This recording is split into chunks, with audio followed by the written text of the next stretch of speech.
Di sini saya akan menjelaskan tentang perancangan modul tata kelola dokumen pengiriman barang untuk membantu kelancaran proses pengiriman barang pada PT Toto Koresya Abadi Jaya.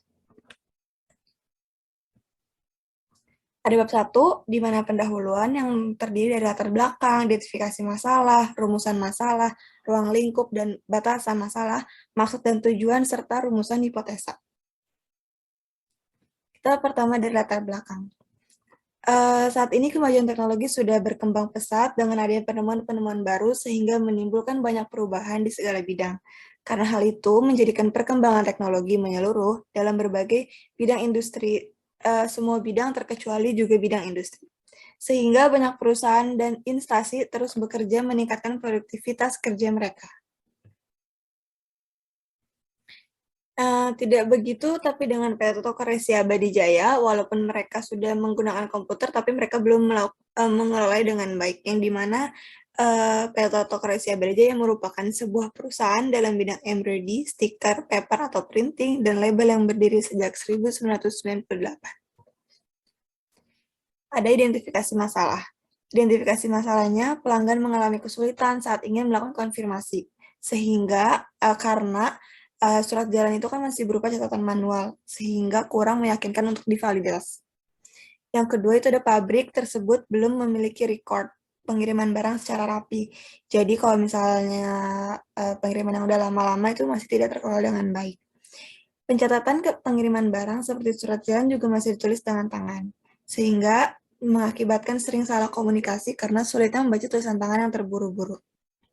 Ada rumusan masalah, yang dimana sama halnya sama dengan identifikasi masalah tadi, cuman ini lebih dikembangkan. Karena pencatatan pengiriman kurang baik, karena tadi masih tulis tangan, terus dia masih terburu-buru, masih belum bisa diyakinkan untuk memvalidasinya.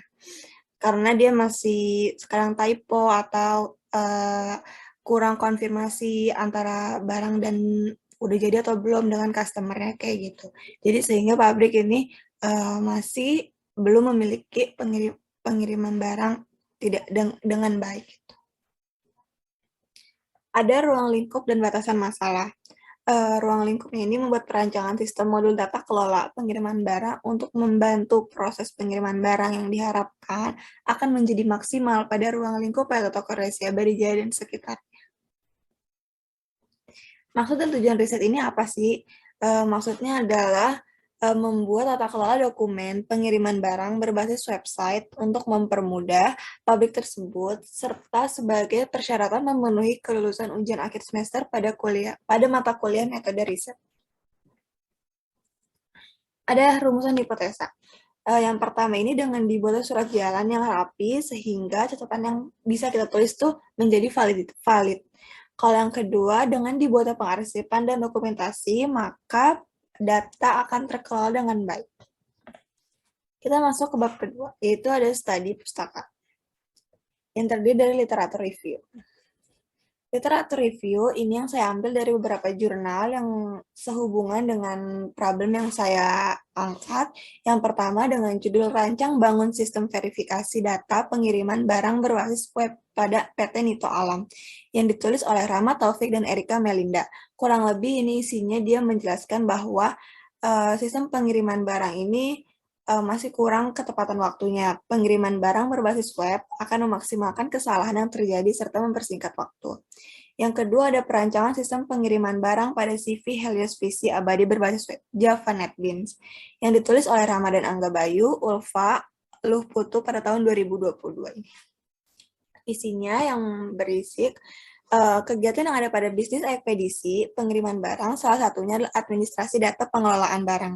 Kendala yang terjadi karena kita belum fasilitasi, maka kehilangan data karena kurang tertib administrasi atau karena berantakan, kekeliruan data, kurang lengkap, itu akan membuat jasa ekspedisi ini terhambat dalam pengiriman barang.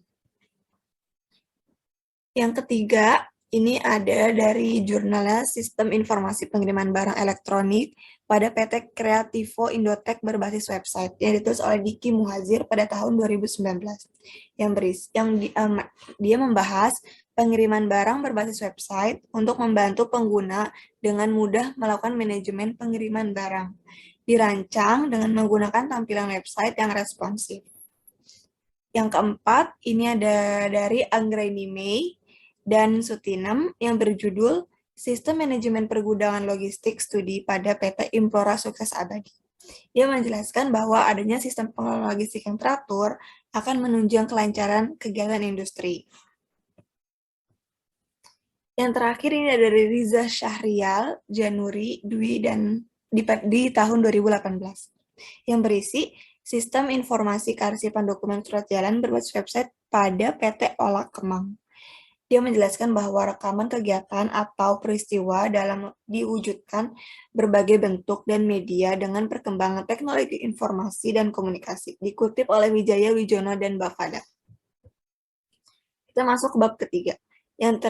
Bab ketiga ini ada analisa sistem berjalan. Terdiri dari elisitasi, dari use case, spesifikasi use case, serta activity diagram. Oke, kita bahas pertama untuk elisitasi tahap 1.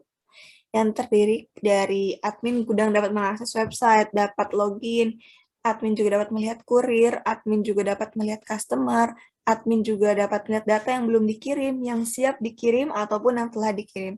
Dan admin dapat mengelola data pengiriman barang. Admin juga dapat memiliki arsip pengiriman barang. Arsipnya ini dapat diunduh.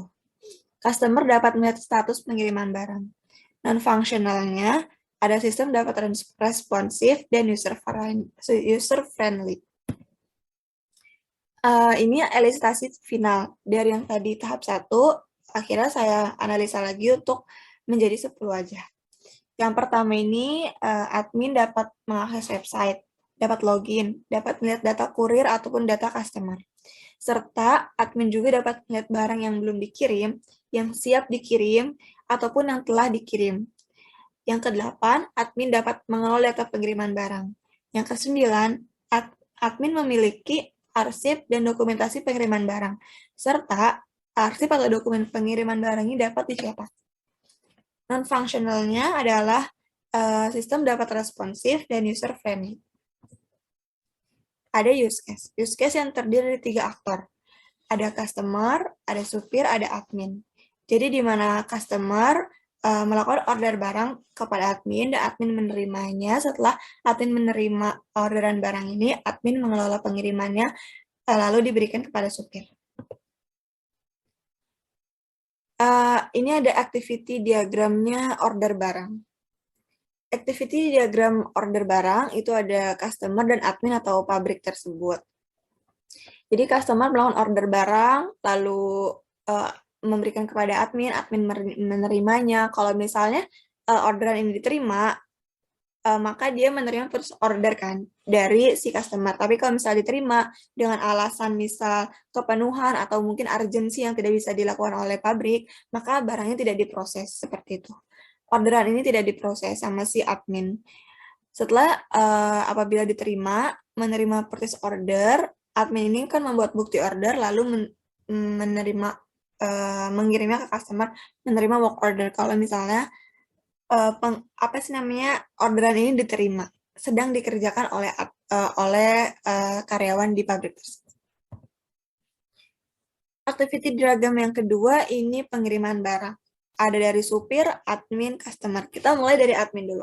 Adminnya pasti menyiapkan barang yang siap dikirim, lalu mengirimkannya kepada supir, dan supir meminta surat jalan, lalu supir membuat surat jalan dan admin membuat surat jalan dan kwitansi, mengecek dan memvalidasinya, lalu memberikan kepada supir dan supir mendapatkannya, supir mengirimkan barang kepada customer, setelah mengirimkan barang, customer menerima orderan barang serta kwitansi.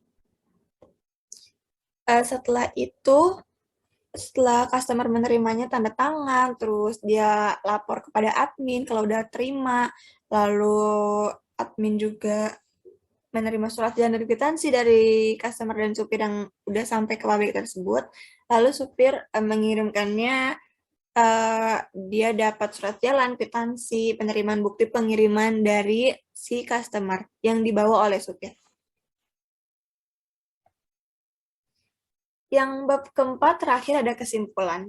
Kesimpulan yang didapat dari hasil perancangan pengiriman barang serta arsip dokumentasi pada PT Tokopedia Abadija ini dapat disimpulkan bahwa sebelum dilakukan perencanaan, pengiriman barang ini masih belum kurang memadai karena adanya kekeliruan atau adanya kurang pengarsipan yang mereka kan pabrik udah lama juga dan di mana customer-nya tidak hanya satu, pasti banyak.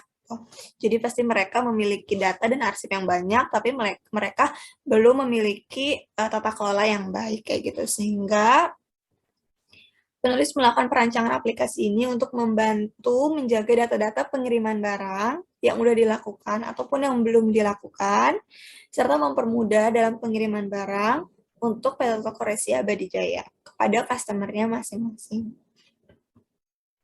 Terima kasih. Sekian dari saya. Mohon maaf apabila ada kekurangan. Assalamualaikum warahmatullahi wabarakatuh.